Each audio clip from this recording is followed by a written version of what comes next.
Hello and welcome, ladies and gentlemen, to a new edition of the Daily Debate. In tonight's show, we're going to be taking a look at the United Nations General Assembly's 78th session, which convenes in New York, and Foreign Minister Sameh Shoukry is there heading an high-level Egyptian delegation. So we will be talking about Foreign Minister Shoukry's activities there, the summits there, the meetings, the forums he will be attending as well, and talking about the topics on the agenda and the possible topics that will be discussed within the 78th session of the UNGA. But before we start doing that, let's check out some of the main stories making the news today.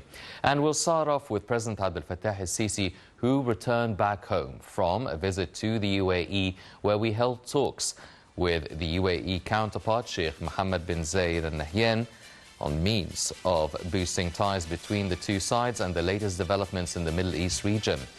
Both sides reportedly agreed to continue with efforts to settle the region's crises. On his social media account, Sheikh bin Zayed expressed his gladness to hold talks with President al-Sisi, describing the ties binding the two nations as strong and marked by a long history of understanding, harmony and closeness. He said the UAE is always keen to coordinate with the brotherly countries for the interests of the Arab countries and their peoples, and for the stability and the development of the region.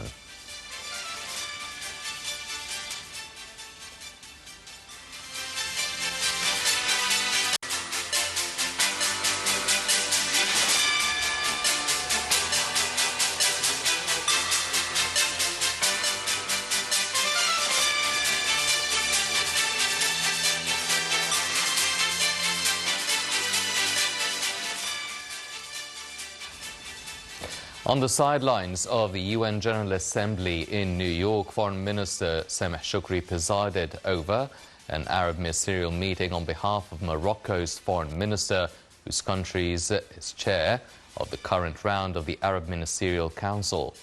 During the Arab ministerial meeting, Shoukry presented a review of the outcome of the meeting that was called by the EU, the Arab League and Saudi Arabia, with the participation of Egypt and Jordan. The meeting was held to discuss efforts to revive the Middle East peace process within the framework of the Arab Peace Initiative and European views extended over the issue. The Palestinian Foreign Minister had presented during that meeting a review of the latest developments with regards to the Palestinian issue to the UN General Assembly.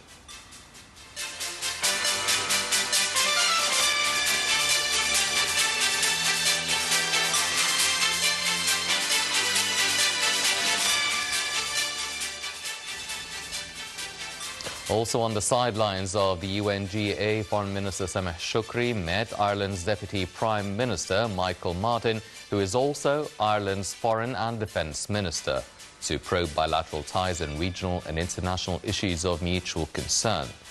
Both sides stress on the significance of boosting bilateral ties in various fields and expanding economic cooperation. During the meeting, Shoukry said it is important to reform the mechanisms of international financing bodies to make it more capable to address the needs of developing nations and current global challenges.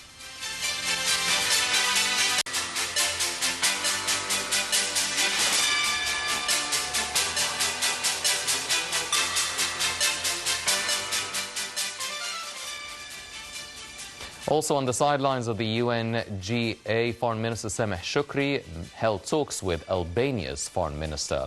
The talks tackled means of boosting bilateral ties on various domains, especially the economic and trade fields.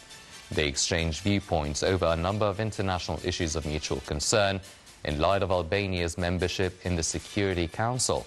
Developments in the Middle East, especially Libya, Syria, Sudan and the Middle East peace process, topped the agenda of the talks. The two sides also reviewed the latest developments in Ethiopia's dam, the climate change and illegal immigration.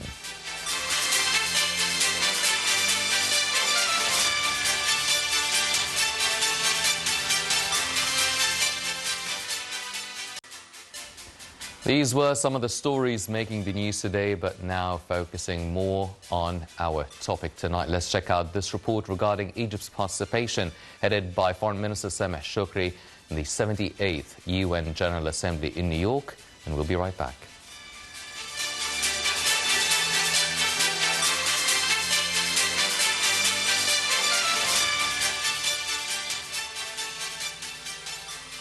Foreign Minister Sameh Shoukry arrived in New York to represent Egypt in the high-level meeting of the United Nations General Assembly meetings held during the period from the 18th of September to 26th under the theme of Rebuilding Trust and Reigniting Global Solidarity, Accelerating Action on the 2030 Agenda and its Sustainable Development Goals towards Peace, Prosperity, Progress and Sustainability for all, with the participation of presidents, kings, prime ministers and leaders of the 193 member states. The UN General Debate began on Tuesday and continued through Saturday and will conclude next Tuesday. Minister Shoukry delivers Egypt's speech before the UN Assembly on the 23rd of September and participates in a host of summits that will be held on the fringe of the global gatherings.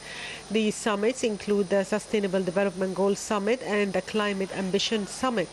Egypt's top diplomat and Sharm el-Sheikh COP27 president will also preside over the ministerial meeting on climate change losses and damages and the Global Forum to Combat Terrorism, currently co-chaired by Egypt and the European Union. Furthermore, Shoukry speaks at the Business Council for International Understanding and the American Council on Foreign Relations and meet with officials at the World Economic Forum. According to the spokesman for the Foreign Ministry, Ahmed Abu Zaid, these meetings aim to lure investments. The Egyptian top diplomat presides over the Transitional Committee on Loss and Damage Ministerial Conference, as well as the Global Counter-Terrorism Forum, which Egypt co-chairs with the European Union. Minister Shoukry is expected to attend the Future Summit preparatory ministerial meeting, the coordination meeting of Arab foreign ministers, and the ministerial meeting of Sudan's neighboring countries, as well as the ministerial meeting to support the humanitarian response in Sudan and the region, which Egypt organizes in collaboration with several international partners. Also, Shoukry participates in the Conference of Foreign Ministers of the Organization of Islamic Cooperation, the ministerial meeting of the Peace Building Committee, the tripartite meeting, and the Palestinian Aid Coordination Committee meeting, in addition to the European Arab ministerial meeting. Minister Shoukry exchanged views on international and regional issues during the preparatory ministerial meeting for the UN Summit of the Future to consider ways to deal with present-day challenges and new threats in the future. He will also attend the ministerial meeting of Sudan's neighboring countries and the ministerial meeting to support the humanitarian response in Sudan and the region. Shoukry also participates in the Conference of Foreign Ministers of the Organization of Islamic Cooperation, the ministerial meeting of the Peace Building Committee, the tripartite meeting, and the Palestinian Aid Coordination Committee meeting, in addition to the European Arab ministerial meeting to encourage the revival of peace process and meeting on supporting the United Nations relief and works for Palestinian refugees in the Near East, and the tripartite mechanism meeting Egypt, Iraq and Jordan.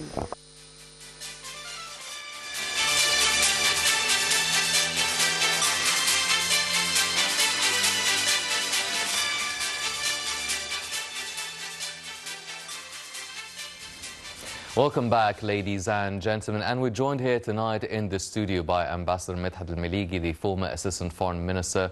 Mr. Ambassador, thank you very much for joining us this evening. Good evening. Thank you for having me. Your Excellency, first off, talking about the 78th UN General Assembly in New York now, Foreign Minister Sameh Shoukry is heading the Egyptian delegation there. Now, do we have a certain expectation, or does this UN General Assembly, does it have a certain few topics on the agenda that are different or that are significantly different than previous UN GA meetings? Well, first of all, I mean, each country comes to the UN summit, as we call it, in September, to think about what's the most important and relevant topics that they want to discuss. There you'll find all organizations, you'll find all countries that you can discuss either bilateral or multilateral issues.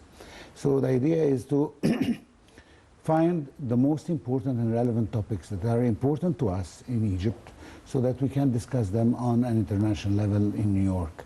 And that's exactly what His Excellency the Minister has been doing, as we have seen. For instance, he met with the Foreign Minister of Albania to discuss some issues relevant, since Albania is member of the Security Council, the non-permanent members.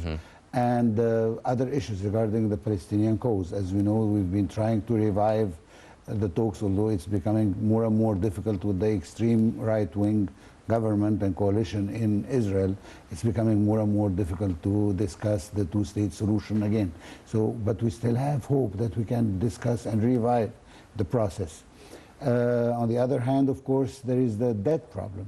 We've been suffering in Egypt from this problem, and we have to talk with some of the international and monetary institutions to try to find a better solution for us to ease the pain, if I may say so, on Egypt's economy. So it all depends on what we have on our hand. But I think the most important two topics are the climate ambition summit, and of course the development, sustainable development in the region, especially in Egypt. And as you know, of course, we've been hit hard by the Russo-Ukrainian war, since both countries have been providing us with several needs, whether we're talking tourism or wheat and so on. So, I mean, if we take a picture globally and we see how Egypt is placed now between Libya on one side and Sudan on the other side, we are facing some crisis, and we need to talk with our friends in the international community to be able to solve them and to ease their pain on Egypt. Economically and politically. Well, Your Excellency, you've touched upon different issues that we will be discussing tonight. So let's start off with the Sustainable Development meeting. Now, the whole world is following the 17 goals of the Sustainable Development Agenda. We have our own vision to meet by 2030. Now, actually, the General Secretary Guterres mentioned that a lot of countries are, yes, they are undergoing and undertaking the SDG within their own countries, but the pace is not satisfactory. Some countries are slow, and in other countries it's actually regressing. Now, why is that so? How come, I mean, understandably, some countries might be having financial difficulties or political turmoils or what have you, but how are countries regressing in terms of fulfilling the Sustainable Development Goals? Is it partly because of international crises such as the Ukraine-Russia one? Of course, the international crisis is reigning over all aspects of this problem, but I think that one of the most important issues that we have to tackle here is that we are not just talking about sustainable development, but we are talking about green sustainable development, which needs more funds. And in order to have these funds, we need the international community to help and our friends to help us, although that we are not, and when I'm talking about we, I'm talking not just about Egypt, I'm talking about maybe most of countries in Africa, if not all of them, that we are not emitting as much CO2 as many other industrialized countries, but yet we are paying the price heavier than the others. So I think we need to have a global understanding that this issue has to be discussed on an international level. It cannot be solved locally, and that's one of the missions of His Excellency the Minister, who is trying to have direct talks with the institution involved so that we can have the sustainable development that we want. We are trying to do, and we were one of the very few countries who managed to have positive development even during the COVID era. But now things are changing a little bit. We are hit hard by the war, plus that we have debt that we have to meet. So the situation is not yet stable until we can find a new settlements for the debt problem as a whole. And I think this will be, I think we might hear some news, some good news, positive news, I hope, by the end of the meetings that His Excellency is having in New York right now. Well, if we're talking about a green economy or development within the green sort of direction, it obviously has to do with climate change, and they are discussing climate change issues in the 78th UNGA. Now, Egypt was the host country in Sharm el-Sheikh for COP27, and you've mentioned the financial burdens to actually help progress the transformation or the transition into a green economy. Africa pays the highest price for climate change. But even in COP26 in Glasgow, the whole international community vowed that they would give the African continent or the developing countries about $100 billion a year. And in COP27, we also reiterated the necessity of sticking and implementing and fulfilling such a commitment. Now, will such a commitment actually be fulfilled at some point, and what are the main reasons that it's not being fulfilled? Well, in your last question, you mentioned the slow pace of things. And I think when it comes to whether we're talking aid or we are talking about economic help, also it's the same problem. It's very slow pace. First, because these countries are suffering from their own problems right now because of the energy problem due to the Russo-Ukrainian war. So this has put them in a more difficult situation to be able to help others, not to mention themselves. But I think that eventually we will have to find the solution between what we need so that we can develop normally and what they need so that they can advance in their own set of economy that they want to have. But I think it will take some time until they will be able to adjust this. We've seen already during the COP27 in Egypt that there are some good promises that will take some time to be fulfilled, but eventually they will be. We hope that they will keep the word that we've been having, not just in Egypt, but in many other developing countries that are in dire strait for these economic help so that they can advance with their national programs. Yes. Well, talking about the economic help, also Foreign Minister Sameh Shoukry met with the Deputy Prime Minister of Ireland, Michael Martin, and they were actually discussing monetary and financial sort of issues and financial institutions. And more than once you've repeated the importance of actually trying to deal with the debt. Yes. So if they can't, the developed countries, the international community can't pay the $100 billion to the African continent, the African states, or the developing countries, can't they find some sort of a formula at least to cancel out some of the debt, so in an indirect way they would be financing or trying to pay at least a fraction of the $100 billion? I mean, how can such meetings between Foreign Minister Sameh Shoukry and other international leaders within the UN summit can help relieve some of the debt burden, not just for Egypt, but also the African states? Well, let's start first by saying that we are not living in a utopia.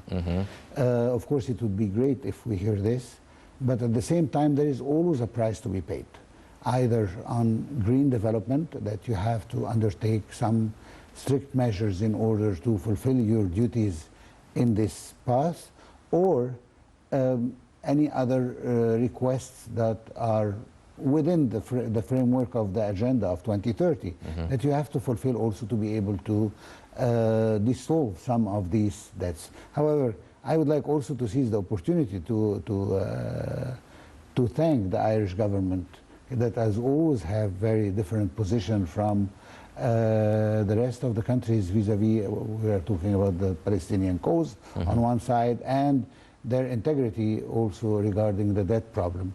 And I think this is one of the reasons why His Excellency Sameh Shoukry met with the Foreign Minister of Ireland, because they have this position that has always been characterized as different from the rest of the European countries that have one state of mind and one way of thinking regarding the Arab issues. But I think that this effort will not be solved just by a bilateral meeting. It needs more. As you remember, a few months ago, the President of France host meetings designated just for this cause, which is the debt, and how we need to find a new model of finance and a new model of resources to help the developing countries. And maybe with all this, we can see that there is a certain trend to try to help these countries. How is this going to be, and how fast is it going to be? I think this remains a little bit to be seen. Yes. Your Excellency, you've mentioned that usually in the United Nations General Assembly Summit, leaders or representatives of different countries go there and they raise their issues of concern and the problems and things that need to be resolved. But Egypt has also been very much taking strides within the green energy sort of field, with green hydrogen, ammonia, electricity, solar and wind energy, everything. So could we actually make use of such a chance? I mean, having Minister of International Cooperation, Ryan Mashad, for instance, like try and showcase our performance and the development that Egypt has been making within this field in order to at least make sure the rest of the international community know exactly what Egypt is doing in such a field? I think we were very clear about our political will to go there. His Excellency President El-Sisi himself has said that we want to be the center in the region, whether we're talking Africa or the Middle East, about the green energy and the nitrogen energy and so on. So I think the political will is there. What's left is the technical and financial aid that we need to implement this.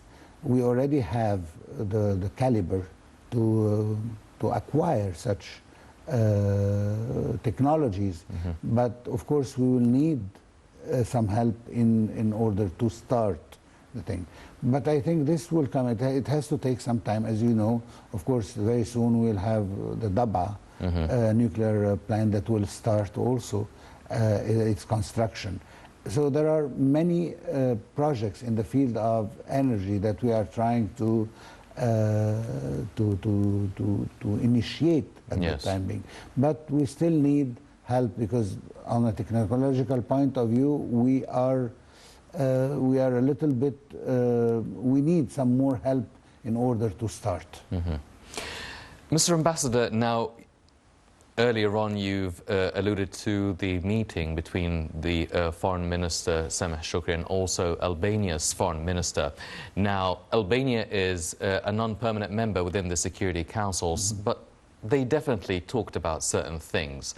So what can Albania I mean, how can Egypt and Albania, what sort of issues, security issues, that both countries can share and Albania can be an Egyptian voice, let's say, within the UN Security Council? What are our main security concerns that Albania can convey within the Council? Well, first of all, there is always the permanent issue of the Arab world, which is the Palestinian cause and the occupied territory, whether we are talking about, of course, Palestine or Syria or else. So this is one issue that has to be resolved, and we have to keep our commitment to the two-state solution.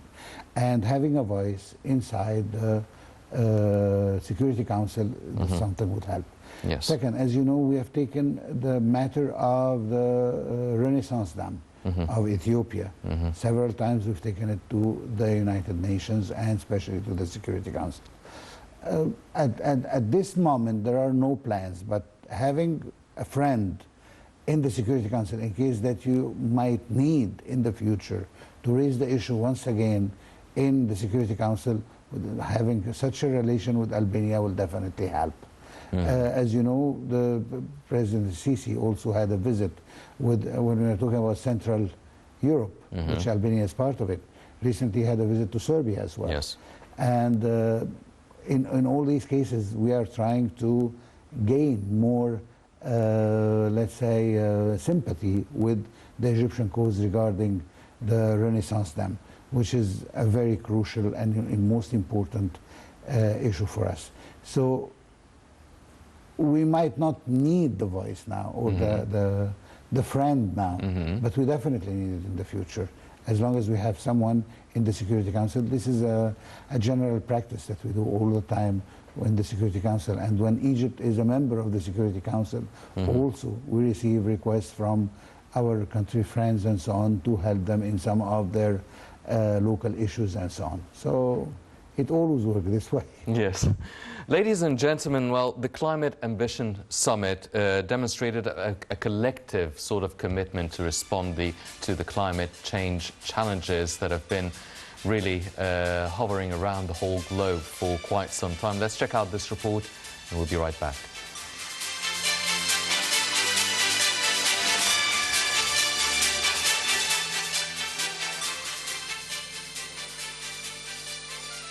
During the United Nations General Assembly in its 78th round in New York, the UN Foundation will highlight key moments and share insights and perspectives from leaders, experts and influencers across borders and sectors. The SDG Summit will be a central UNGA 78 event. It will bring together leaders and communities to reaffirm commitment to the Sustainable Development Goals at the halfway mark to 2030. The Climate Ambition Summit, scheduled for September 20th, will be an opportunity for leaders to demonstrate their collective commitment to respond to the mounting climate emergency.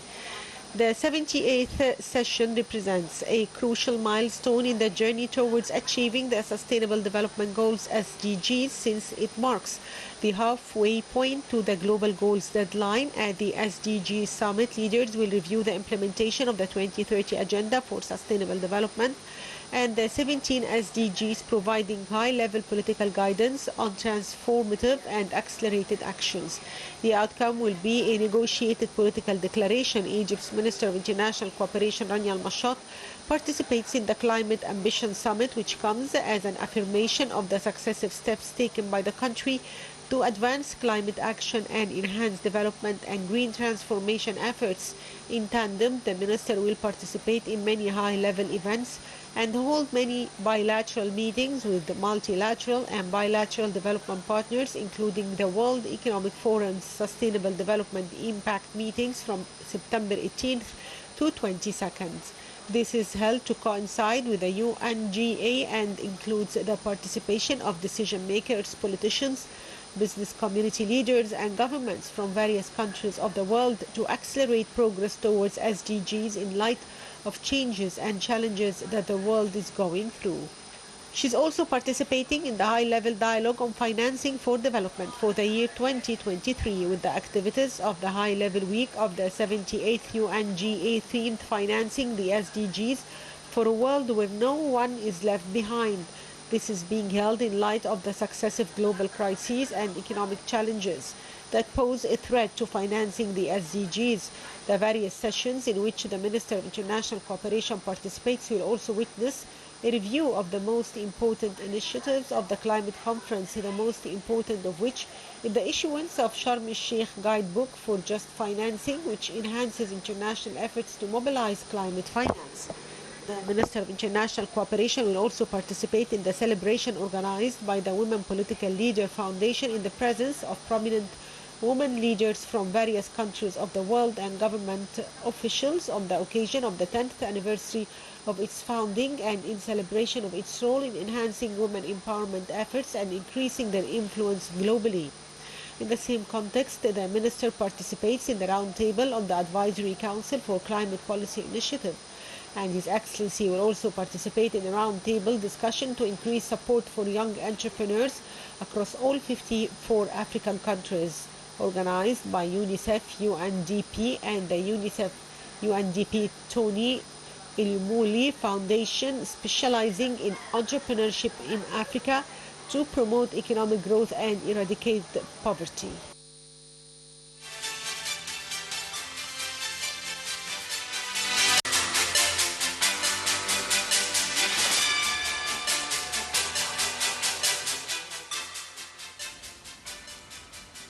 Welcome back, ladies and gentlemen. Continuing our discussion with His Excellency. Now, sir, Obviously, there will be a lot of political issues raised during the UNGA. If we look at the main one, the Russian-Ukrainian issue, now we are in our second year. In a few months, we're going to be entering a third year. And it doesn't seem like there is any sort of change in political dynamics between Russia or Ukraine or the NATO allies. How do you view such an issue developing within the presence of all the international leaders and representatives? Well, first of all, I think that you're right regarding official vision to the conflict between Russia and Ukraine. But on the other hand, there are new voices now that we've been hearing that we have to stop this war, and that Ukraine will never be able to achieve a breakthrough in this war. So we have to stop it before more destruction is done. And those are new voices that we've been hearing, that we have to encourage Ukraine to sit and start to negotiate. And we even heard some officials saying that we do not mind if Ukraine would like to leave some of the land to the Russian in order to acquire peace. So I think that the war will not last much longer. I think we are closer to the end of this war. Of course, I cannot give exact dates, but I think that it's more than before that we are coming to the end of this war, provided that the NATO countries would understand and realize that the amount of military aid cannot actually provide Ukraine with a breakthrough in this war. And eventually they will have to sit down. So the more and the faster we do this, that we are going to spare more lives from both sides. And we have to understand the security concerns of Russia, and this is what started the war in the first place. The unrealistic vision of the Russian. Of course, I don't want to go back to the Cuban Missile Crisis and many other crises that were avoided by the Russian in order not to go to war. We haven't seen the same wisdom from the NATO countries, to be honest, and that's why the war have been escalating. And we have seen this. I mean, at the end of the day, we don't want more lives to be lost in this war.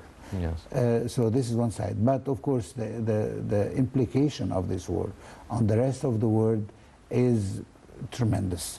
Whether we are talking about most of the NATO countries, which are the West European countries, who are suffering from lack of gas. Don't forget that we are approaching winter, another cold winter without Russian gas, which could lead to more crisis and economic crisis in the West. We here in Africa and in the Middle East, we are suffering from whether we are talking lack of tourism or lack of wheat and grains and everything that we need from those two countries. So the whole world is suffering. So I think it's in everybody's interest that we have to end this war as soon as possible. And let's hope that they will hear the voice of reason and try to encourage both countries to sit and talk. We had this initiative, African initiative, that Egypt was one of those 6 countries that led this initiative in order to put the two countries together. So far it didn't bear any fruits, but we hope that we can still play this role because we want this war to end. And this is an approach that maybe we haven't seen from the NATO countries. They want a victory over the Russians, which I don't think it's feasible in the near future. Well, a lot of analysts are saying, well, maybe we would start seeing the beginning of the end for such a conflict with a change of the U.S. administration by next November of 2024, as the U.S. is the main backer of Ukraine. I hope we'll not need to wait until November. Obviously, but do you think that this is actually like what it would really take? I think that the NATO has a mind of its own, and of course the United States is a major player in the NATO.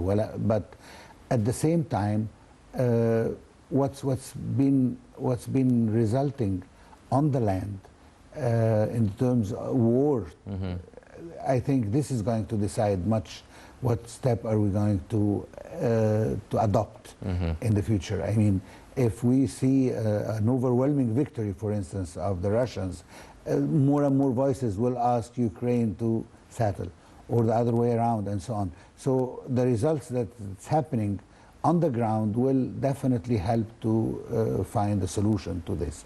But we hope that this is already approaching to its end, and then we're going to see results. Yes.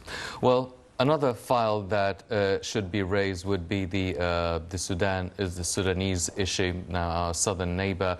Do you think that it is also prolonging the conflict is prolonging, and do you think that the UN can come up with some sort of a resolution that might be influential in having some sort of a diplomatic solution or a peaceful solution for such a conflict? I'm trying to be optimist, but the problem that we are having some kind, I believe, of a proxy war in Sudan.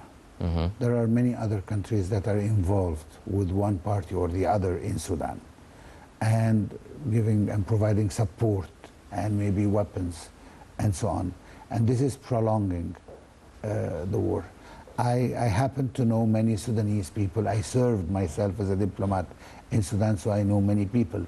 And many of them, if not almost all of them, are trying to evacuate because the situation is becoming very dangerous to live in Sudan. And Sudan is a country that is full of good, full of agricultural land, full of minerals. I mean, it's a country that is a rich and wealthy country. So I hope that the Sudanese, this problem will only be solved if the Sudanese can sit together. Just like when we talk about the Palestinian issue, and we hope that there will be reconciliation between the Palestinian fraction, because Israel always claiming that we don't have a partner to talk to. To whom should we talk exactly? Which fraction of the Palestinians? Maybe someone is helping to have more and more fractions, but at the end of the day, we are always losing because of this division. So let's hope that the Sudanese will understand that they're living in a serious problem, and making their own people live in a serious problem because of this. So the solution will not come out from the external world as much as it is going to come from inside the Sudanese people. And let's hope that they listen to the reason, listen to the sane mind, and sit together trying to find a way out for their country. Yes. Well, one of the things that will be on the agenda of the UN General Assembly, the 78th session, is the Global Forum for Combating Terrorism, which is co-chaired by Egypt and the European Union. So, a few years ago, we were always talking about countering terrorism, combating terrorism, be it the extremists here in the country, and then it was like talking about Daesh terrorists in the North African region. Now, what can we offer along with the EU to combat terrorism, and where exactly are we trying to counter the extremist elements within the African continent and the Middle East region to start with? Well, let's first start by saying that terrorism is not a process that ends at a certain point. It's an ongoing process. We have ups and downs. For a certain period of time, we had a serious problem in the Sinai Peninsula, especially the northern part of Sinai. We had problems. We are still having some problems from time to time, but of course the main wave has gone now. And I think that the best way to fight terrorism in this modern era is by more collaboration. We need to collaborate more. The secret services in both sides have to collaborate more to exchange information, because a very important part of combating terrorism is to have information, and maybe they have information that we don't have, or the other way around.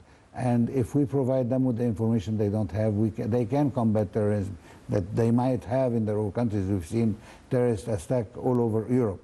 And we've seen, of course, terrorist attacks in Egypt and so on, and maybe in other countries. When I was ambassador in Cameroon, there was always collaboration because there is the Boko Haram movement there. Yes. And there always have to have cooperation so that we can exchange information. That's why we always aligned ourselves with the Cameroonian in their fight against terrorism, with the Boko Haram region in the extreme northern part of Cameroon, with the borders with Nigeria. So this is a war of information in the first place. And then comes the field part.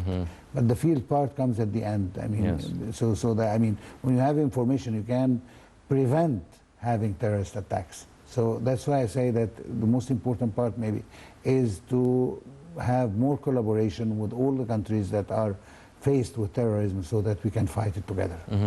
What about the choice of actually Egypt co-chairing the forum with the European Union?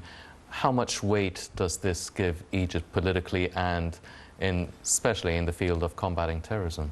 Well, because of our experience, the European Union would have accepted to co-chair this with a country that doesn't have experience in how to combat terrorism. This shows to which point we are informed, we are able to fight terrorism. And of course, the recent years, we've seen how we combat it. You remember a few years ago when we had a terrorist act like every other day. Now it's seldom when you hear about such an act, which means that we succeeded to combat terrorism.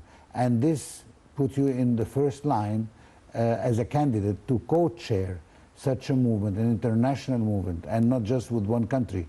We're talking Egypt on one side and the EU on the other side, which means that all the countries of the EU trust Egypt as a country that has the knowledge to combat terrorism in the best way possible.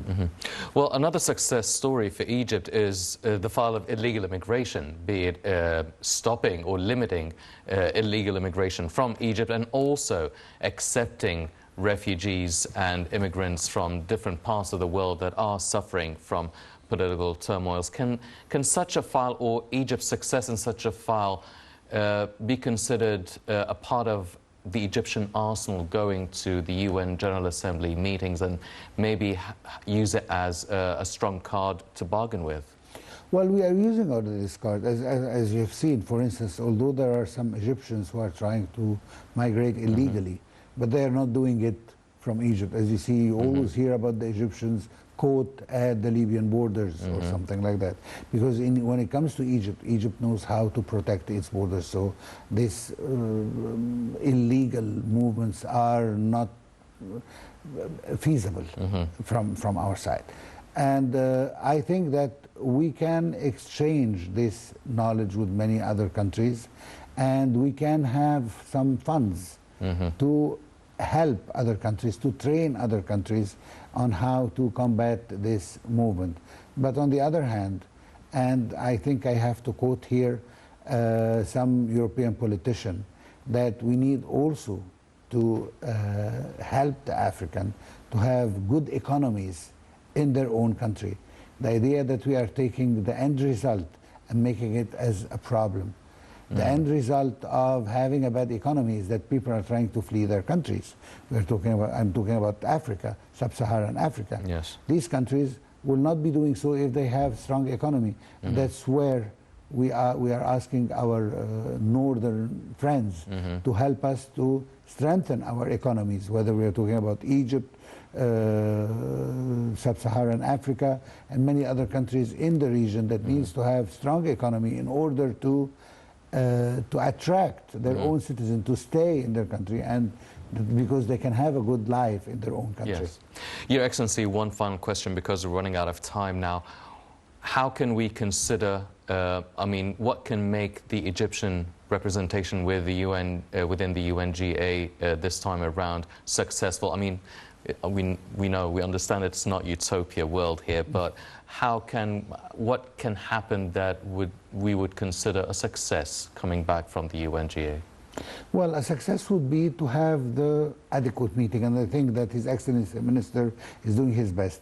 is that we tackle, because I mean you are limited in time and in meetings that you can have with the international community. So the most important thing is to meet the people who are concerned the most about Egypt, and to tackle the files that are the most important for the Egyptian politics and the Egyptian economy. Those are the two most important things. We all know what our problems are, so we just need to speak to the right people to try to help us to solve them. Yes. Ladies and gentlemen, Foreign Minister Sameh Shoukry is heading the Egyptian delegation, a high-level Egyptian delegation within the 78th UN General Assembly in New York. We're going to be following the developments of the Assembly over the next few days. But unfortunately, that's all the time we have for this edition of the Daily Debate. Before we go, I'd like to thank my very distinguished guest, Ambassador Medhat Meligy, the former Assistant Foreign Minister, Your Excellency. Thank you very much for joining us this evening. Thank you very much, sir. Ladies and gentlemen, please stay tuned for more coming up on Night International. I'm Henny Saif. Thank you for joining us.